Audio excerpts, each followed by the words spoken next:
cinema é uma arte diferente. É uma arte nascida da combinação entre a lanterna mágica, os contos de fada, a epopeia, o romance clássico, nossos desejos e os nossos sonhos mais secretos. É uma combinação que pulsa até hoje, fazendo bater como que por um encantamento o coração de todo o filme. Há muito tempo, quando os homens se reuniam ao redor do fogo para contar histórias, teciam cada narrativa como Penélope, a mulher de Ulisses, tecia seu tapete. Ao contrário do tapete de Penélope, no entanto, suas histórias tinham um fim. O cinema atualizou o ardiloso ofício de Penélope com histórias que são como um tapete mágico. Elas voam, e parecem sem fim. Não é por acaso que em seu poema, homenageando Chaplin, Carlos Drummond de Andrade tenha escrito que o filme de 16mm entra em casa por um dia alugado e com ele a graça de existir, mesmo entre os equívocos, o medo, a solitude. Como sempre, nada como um poeta para definir o que é importante. E como sugere Drummond, o cinema talvez seja mesmo um instrumento da graça. Com tudo isso, os filmes nos ensinam que a vida é bem mais do que uma simples forma de existência. É um ponto de vista, ou no nosso caso, um imenso plano sequência.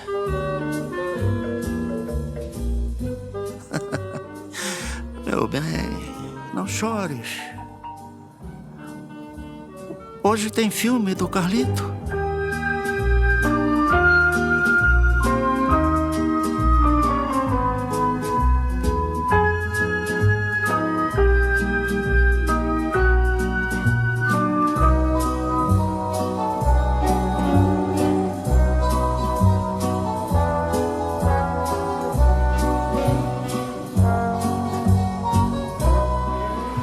A conversa do plano sequência com o personagem de hoje pode se tornar difícil. Não pelas dimensões reduzidas dos seus conhecimentos, mas ao contrário, pela enorme extensão do que sabe. Dá a impressão de que ser um erudito no estilo do século XVIII foi a única coisa que almejou na vida.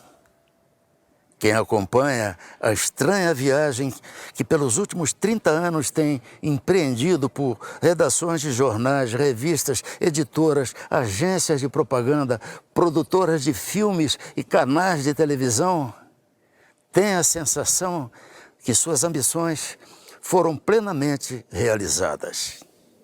E, além de tudo, é um maravilhoso crítico de cinema.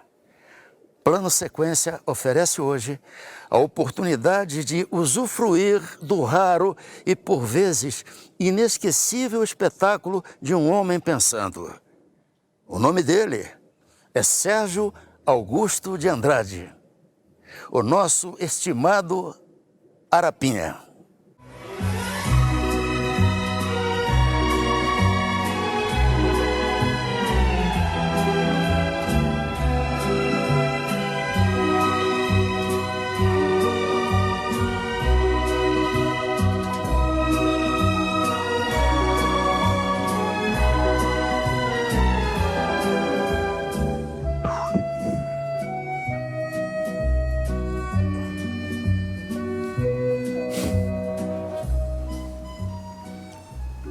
Como eu vou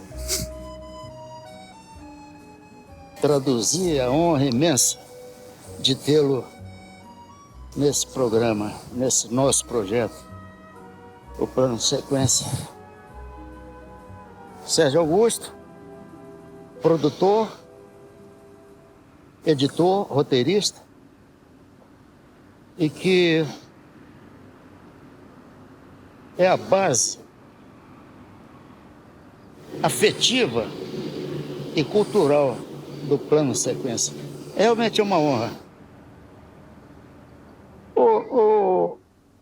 Sérgio Augusto de Andrade, meu querido Arapinha, o Pinto Calçudo é uma vingança ao Serafim Ponte Grande e à Semana de Arte Moderna?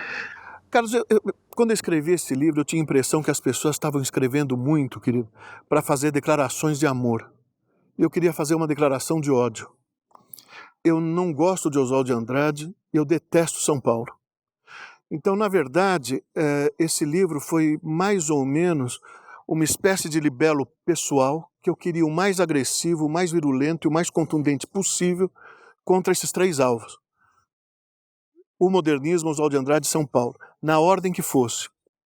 Então, no fundo, o que eu fiz foi retomar o Serafim Ponte Grande, reproduzir estruturalmente, parte por parte, e tentar me comportar em termos de estilo, em termos de redação, em termos de inspiração, de tudo, e pelo amor de Deus, compreende-se que o paralelo é de afeição, fazendo com o Serafim Ponte Grande o que o Joyce fez com a Odisseia no Ulisses. É por isso que no final tem um imenso monólogo sem nenhuma vírgula, né? Exatamente. E que termina com a palavra não, sendo que no Joyce termina com a palavra sim. Sim. Na época, eu achava que todo livro, todo pensamento, toda ideia devia ter a função de uma arma e devia estar apontada para alguma coisa, porque eu achava que só essa função, por princípio belicosa do pensamento e da inteligência, é que poderia garantir um mínimo de vitalidade para tudo que a gente pensa e para tudo que a gente sente. Então, na verdade, isso foi criado meio num amálgama que para mim me foi muito estimulante, da convergência entre três ódios. O de São Paulo era certamente o maior. E eu acho que foi a minha antipatia visceral por essa cidade que me fez escrever isso. Agora, a convivência que eu tenho com você é de uma pessoa extremamente amorosa, gentil, delicada. Esse ódio tem alguma mola propulsora, intelectual, afetiva ou ideológica? Se por mola a gente estiver entendendo uma causa, não tem, Carlos. Não tem, querido, não tem nenhuma. E você sabe que a cortesia talvez seja uma forma subversiva, quase que de ultraje, em certos casos, como queria o Paul Valéry.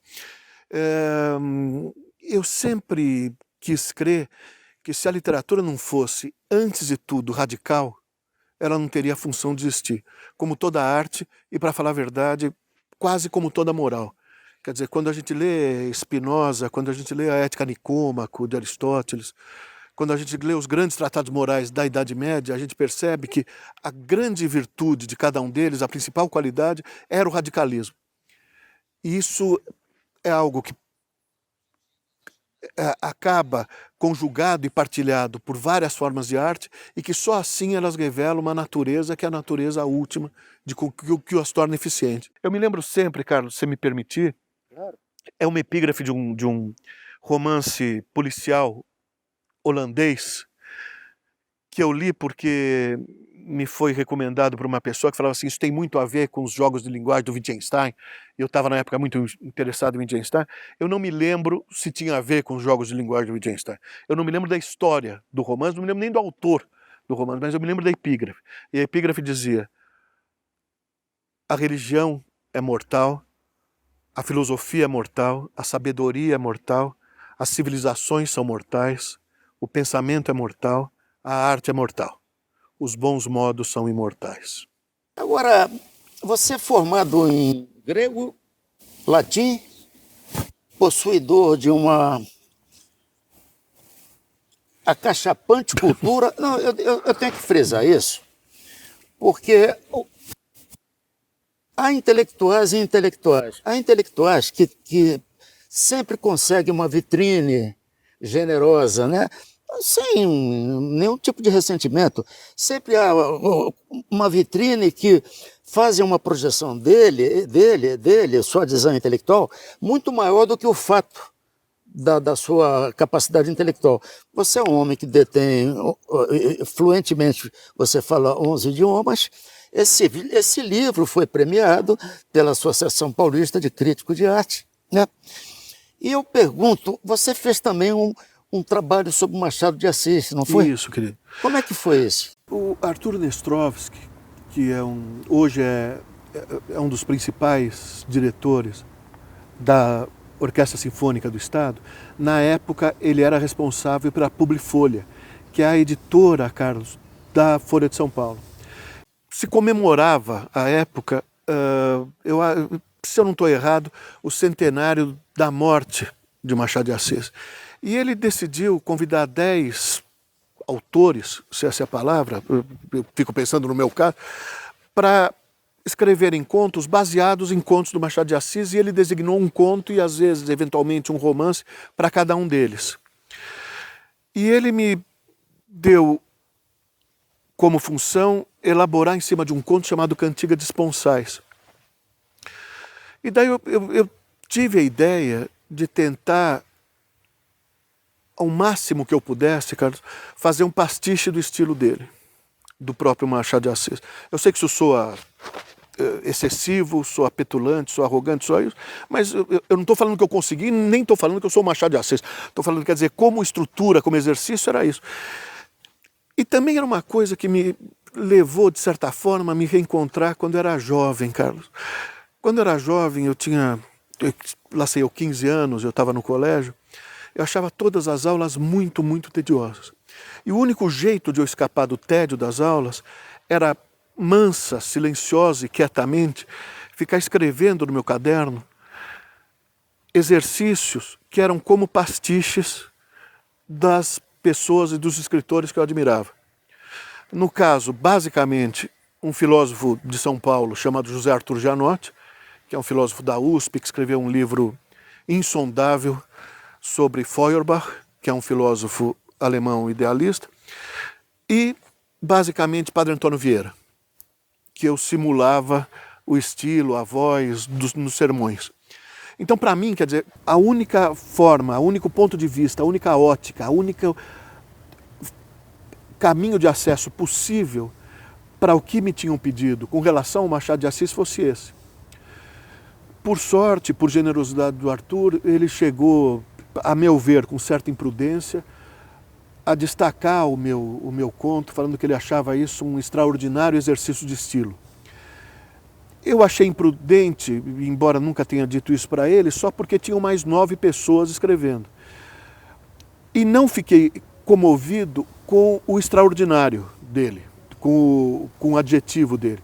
Fiquei comovido com ele ter reconhecido com tanta precisão que era um exercício de estilo. Então, na verdade, eu percebi que aí eu tinha, pelo menos modestissimamente, discretissimamente, conseguido o que eu tinha me proposto a fazer. E o que eu queria era ver até que ponto eu podia soar aos meus próprios ouvidos ultrajante. Era mais um desafio que eu me tinha quase que proposto, Carlos, em relação à gloriosa dimensão do ultraje. Está me lembrando o Homem do Subsolo, O né? Homem do Subsolo, você tem toda a razão. Você vê, ele teria influenciado Nietzsche, Sartre, Camus?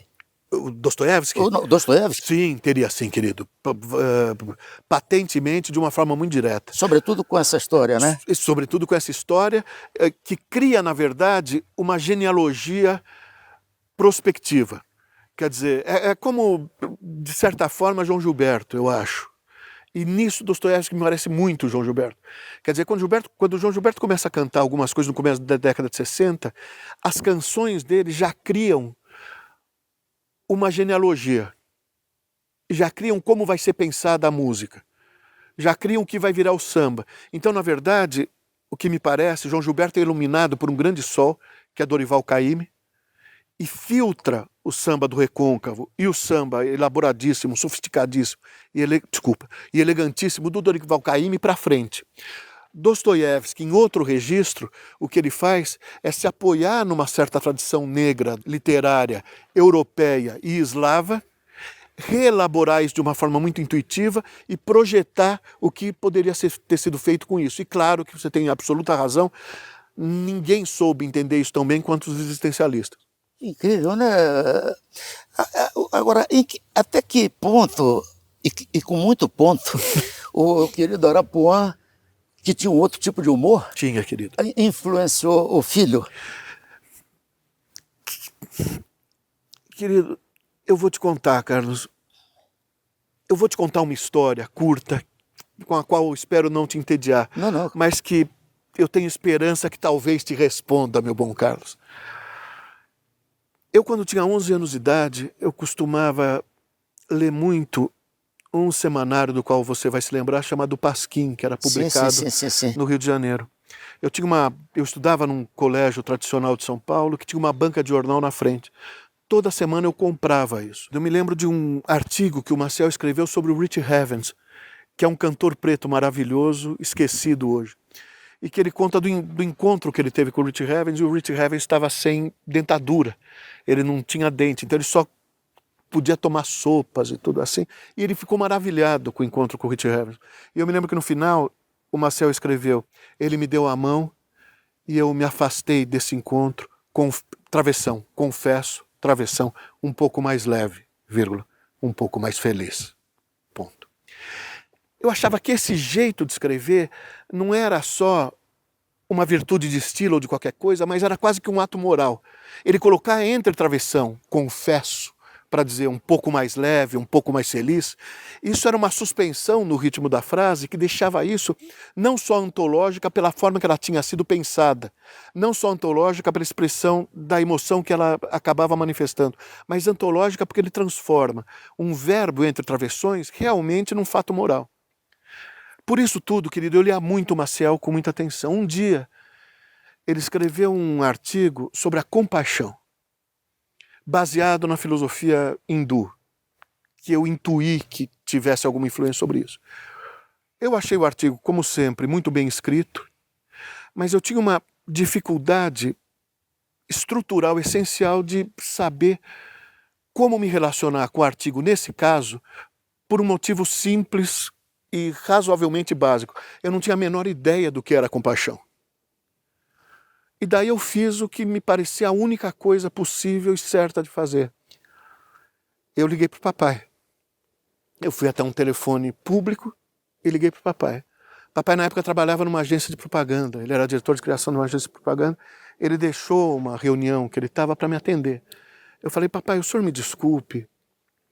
Eu li um negócio aqui do Maciel que eu tenho certeza que é muito bom, mas eu não sei avaliar quão bom é, porque o tema, eu não sei do que se trata. Ele falou: o que é, meu filho? Eu falei: é compaixão. Ele falou: mas qual é o problema? Eu falei: papai, o problema é que eu não sei o que é isso. Ele parou, cara, e falou assim: compaixão é... E deu uma pausa. E falou assim: compaixão é participar. E deu outra pausa. E depois da segunda pausa ele voltou e falou assim: compaixão é participar do drama humano. Você entende? Que lindo, rapaz. Eu me lembro que quando ele me falou isso, eu no telefone, nesse momento, eu entendi tão mais do que era compaixão e tão mais do que era o artigo do Maciel, que eu falei assim: esse homem que já era, eu falei, ele precisa ser a bússola de tudo que eu sinto, penso e principalmente de como eu me comporto.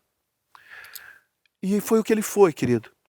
E esse privilégio, essa felicidade que eu tive com o meu pai, Carlos, no fundo é algo que funcionou como um filtro para eu entender as pessoas e o mundo.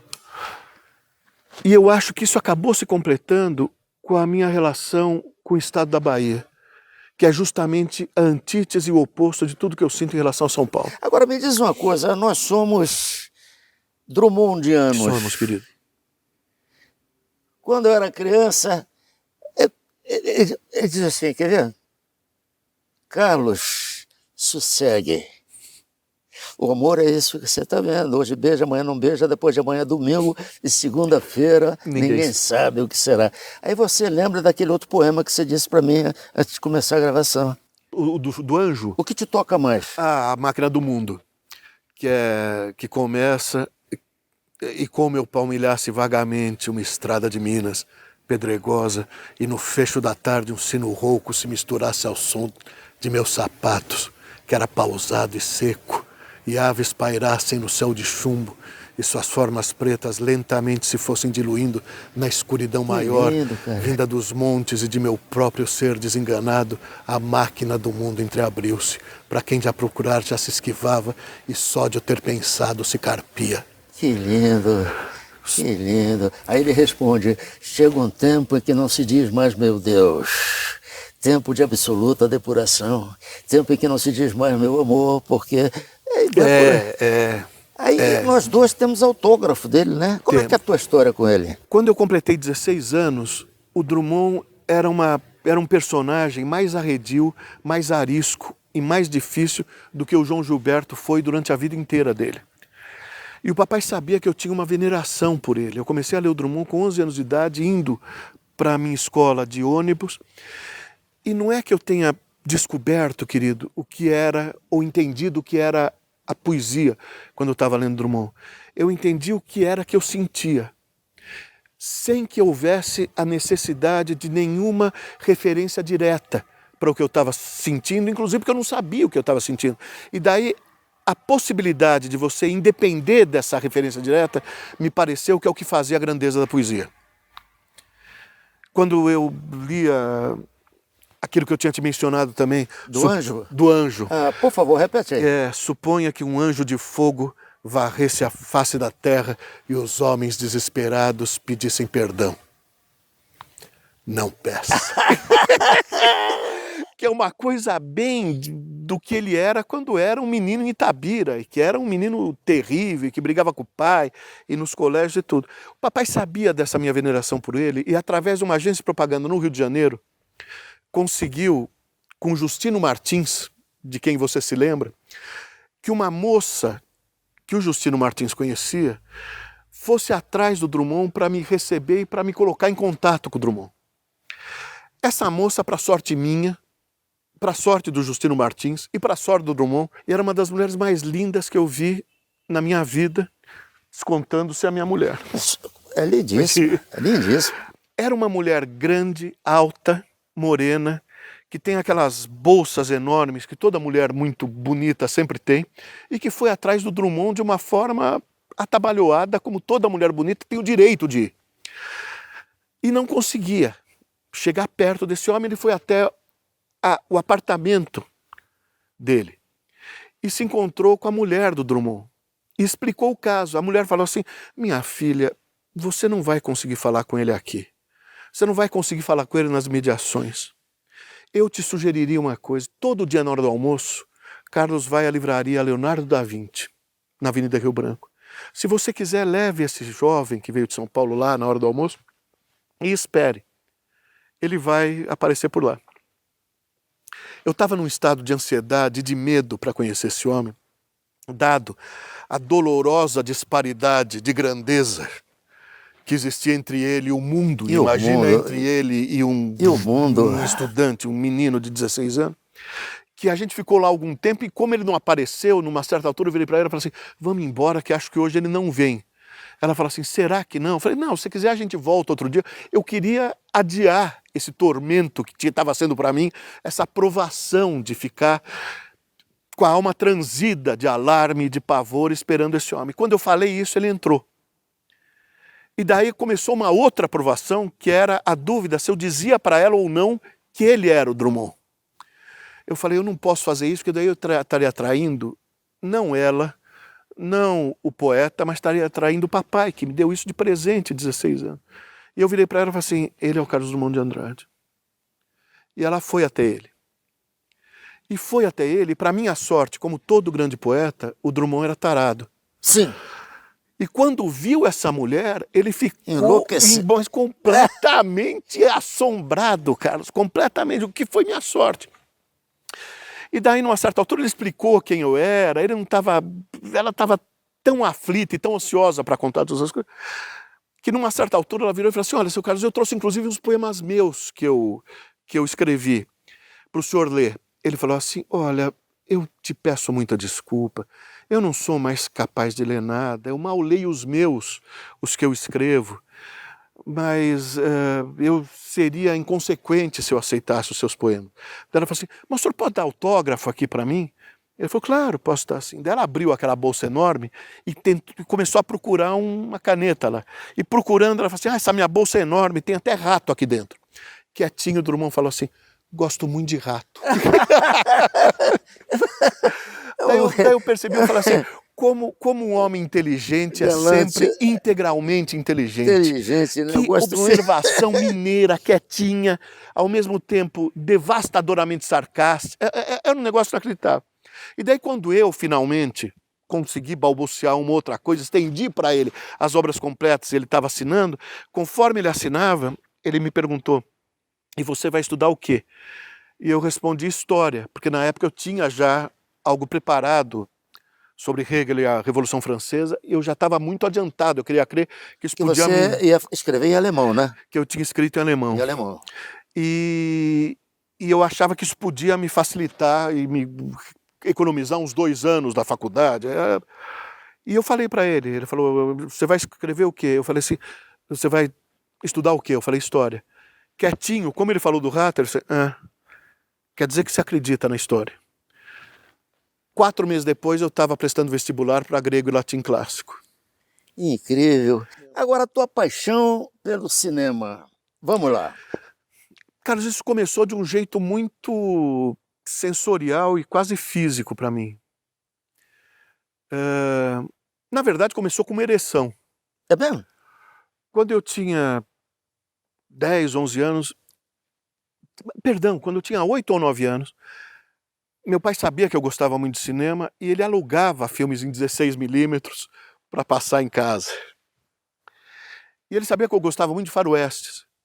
E eu escolhia no catálogo das distribuidoras, de uma forma, primeiro, infantil e segundo, absolutamente sem discriminação nenhuma, porque eu ia pelos cartazes, os filmes que eu gostaria de ver no meu aniversário. E um dia eu escolhi um faroeste que é um desastre em todos os sentidos, chamado Sem Rifles. Ele é um desastre em todos os sentidos, mas ele é com a Jim Brown, que era um ator negro, um ator não, era um jogador negro, um esportista negro que virou ator, com um muito jovem Burt Reynolds e com uma mulher chamada Raquel Welch, que tem uma cena com o Jim Brown. Quando isso começou a ser projetado na tela, eu pensei que eu fosse desmaiar. Sério? Que eu nunca tinha sentido algo que eu pudesse identificar como parecido àquilo e nem uma emoção religiosa qualquer que parecesse com aquela. Eu estava tendo uma das mais vulcânicas, mais honestas e mais impressionantes ereções que eu tive na vida com 9 anos de idade. E daí eu comecei a identificar o mecanismo da ereção e o desejo, o prazer que aquilo me provocava com o cinema. Eu falei, esse é o meu negócio. Caramba, cara! Esse espetáculo de sensualidade, tudo, não precisava vir necessariamente dos grandes exuberantes do cinema. Para mim, quando eu entrava para assistir Ozu, por exemplo, eu saía de lá, o mundo não era o mesmo depois que eu saía disso. Como, por exemplo, o mundo não é o mesmo depois que você lê algumas páginas de Henry James, o 2º volume da Em Busca do Tempo Perdido, Judas Obscuro, algumas páginas de Turgenev. Isso radicalmente muda. E tudo que radicalmente muda, eu acredito que tem um poder subversivo que a gente nunca pode desprezar. E mais do que isso, eu acho que você só deve procurar na arte, no pensamento, e nisso que é tão menos importante comparado à arte ou ao pensamento, que é a vida, o que é subversivo e o que pode te rejuvenescer e o que pode te dar um frescor a tudo que você pensa. Perfeito. Você sabe que quando eu pensei aqui, eu pensei em 2 telas para homenagear a você. Imagina. E homenagear o Orson Welles. Eu digo, 2 telas, uma aqui e outra grande tela ali, né? Que ali é que projeta Claro, tudo, né? claro. As memórias, a memória casca, né? Aí eu falei assim, caramba, eu vou pedir ao meu estimado amigo para falar um pouquinho do Orson Welles, porque esse cara com 20 e poucos anos, fazer Cidadão Kane, com uma lente que ele mandou fazer, para um plano que ele queria, e aí? Eu acho assim, querido. Eu acho que o século XX teve grandes momentos. Tudo que Orson Welles pensou, disse ou filmou é sempre um grande momento do século XX. E isso por um motivo. Talvez ninguém tenha sido tão ferozmente revolucionário Subversivo. e subversivo quanto ele, Carlos. Mas ele só podia ser ferozmente revolucionário e subversivo porque toda a cultura dele estava baseada basicamente em dois autores, Michel de Montaigne e William Shakespeare, que ele conhecia profundamente, tanto que era um ator shakespeariano. Sim, sim. E eu acho, querido, que assim, eu sempre tive uma fascinação absoluta por esse homem. Eu sempre gostei de ver ele dando entrevistas, sempre gostei de ouvir ele dando palestras, sempre gostei de aprender com ele dando explicações, porque era um homem, primeiro, de uma grandiosidade, até física, mas no caso dele, a grandeza física parecia só a confirmação, a referendar a grandeza moral e a grandeza intelectual dele. Mas tudo isso era sempre acompanhado por um senso de humor, por uma alegria com tudo, nas relações com os amigos, nas relações com John Huston, por exemplo. Que ele chama para trabalhar com ele. No Outro Lado do Vento.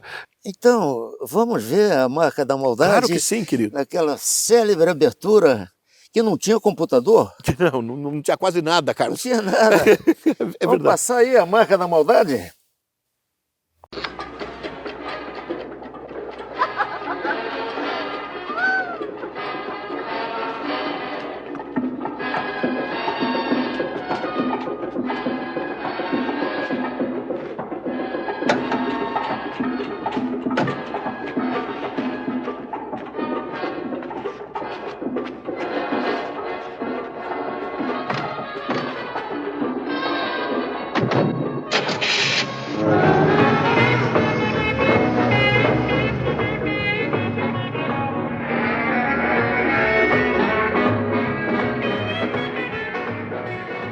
Agora é engraçado, né, Carlos?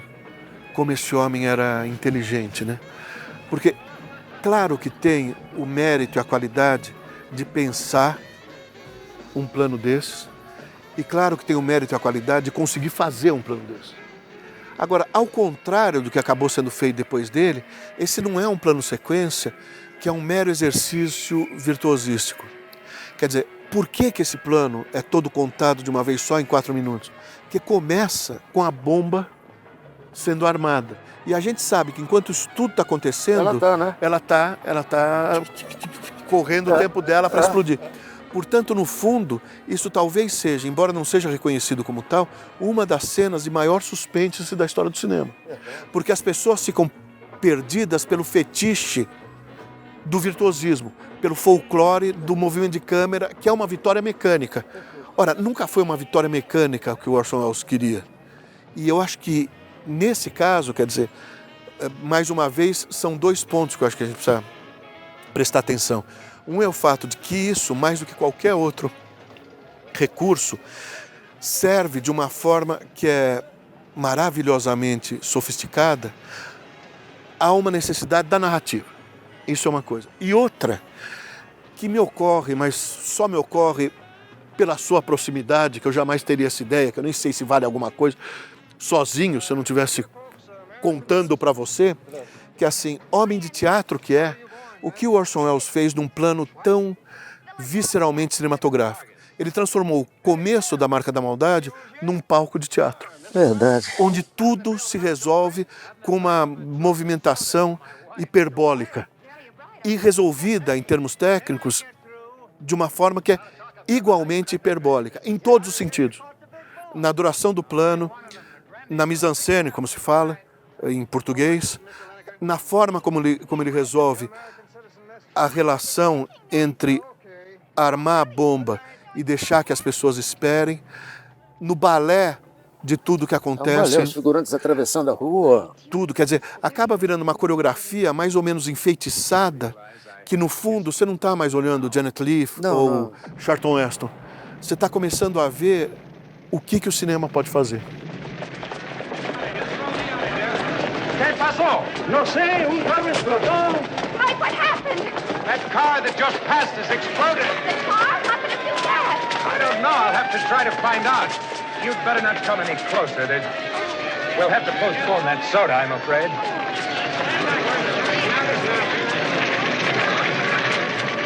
Mike, let him die. Susie, please be careful. É A inacreditável. solução dele, É né? inacreditável, cara. Incrível, cara. Incrível. Meu estimado amigo, devo dizer que a despeito do seu manifesto de ódio a São Paulo, você é uma das pessoas mais queridas, Imagina, gentis, amorosas querido. que já conheci Não é? na minha vida. E eu me sinto muito honrado de tê-lo conhecido. Eu acho que às vezes o ódio pode... Mais um clichê que De jeito eu vou nenhum. levantar aqui. Às vezes o ódio é um amor invertido que não pôde ainda se manifestar. E nesse nosso projeto, ele está se manifestando. Tá sim, querido. Eu tenho certeza disso. Tá sim. Em tudo. Eu tenho certeza disso. Se eu puder, aqui eu faço questão, eu não vou dizer o que eu sinto por você, porque vai soar uma retribuição retórica. Eu espero que o que eu sinto por você esteja mais que escandalosamente expresso na forma como eu te olho e na forma como eu te ouço. Claro. E, querido, é assim, eu acho que você descobriu de uma forma muito intuitiva, e não é a primeira vez que eu te comento isso, uma forma de conduzir entrevistas que é absolutamente nova e é absolutamente... Eu não queria usar a palavra torta, como eu já usei uma vez, mas ela é absolutamente paralela ao protocolo, não só de uma entrevista, que não é o que você faz, e não só de uma interlocução, mas até de uma conversa. Porque aqui sim é um solo de Thelonious Monk. Porque é algo ao mesmo tempo muito sólido, muito ousado, muito talentoso, muito hábil e assim, e talvez em poucos momentos se expresse melhor os graus de gentileza, de cortesia, de bons modos e de delicadeza do que na capacidade que o homem tem, primeiro, de ouvir o outro e segundo, de fazer o outro falar. E você tem isso de um jeito que eu tenho certeza que está transformando cada momento, excetuando, evidentemente, a minha imerecida participação nisso, está transformando cada um desses momentos em momentos que são antológicos, são históricos, não só para a televisão, mas para a Cinemateca. Obrigado, meu irmão. De verdade, falo isso com muita... E eu queria, como sempre eu peço, que você diga aos jovens, né? Queiramos nós ou não, tem que ter jovem na história, né? Claro. Porque a alternativa é pior. Né? Claro que é, claro que é. Caso eles queiram fazer cinema, ou literatura, ou história, ou grego, ou latim, por favor. Existe um tropo retórico recorrente nessa história dos jovens, que é uma entrevista clássica, que inclusive já foi mencionada pelo Guilherme de Almeida Prado, que o Nelson Rodrigues, você vai me odiar também por isso, mas que eu considero um ator muito superestimado, deu ao Otto Lara Rezende, na Rede Globo há muito tempo, e o Otto Lara Rezende falou assim: Nelson, o que você diria aos jovens? Ele falou assim: envelheçam. Eu acho isso também muito engraçado, mas eu acho isso muito errado. Você acha que uma coisa que você tem que dizer aos jovens é não envelheçam. É não envelheçam. Existia um monge dominicano, que você evidentemente conhece muito bem, um monge renano do século XIII, chamado Meister Eckhart, que escreveu coisas que eram deslumbrantes, como o olho com que eu vejo Deus é o mesmo olho com que ele me vê, ou só a mão que apaga pode escrever a coisa verdadeira. Esse homem escreveu uma coisa, Carlos, que é: se minha alma não souber que amanhã ela vai acordar mais jovem do que eu sou hoje, eu tenho vergonha de mim. Palmas! Imagina, meu amigo querido. Obrigado, cara. Que coisa Que conversa, linda, que bem me fez essa mesmo, né? Mas,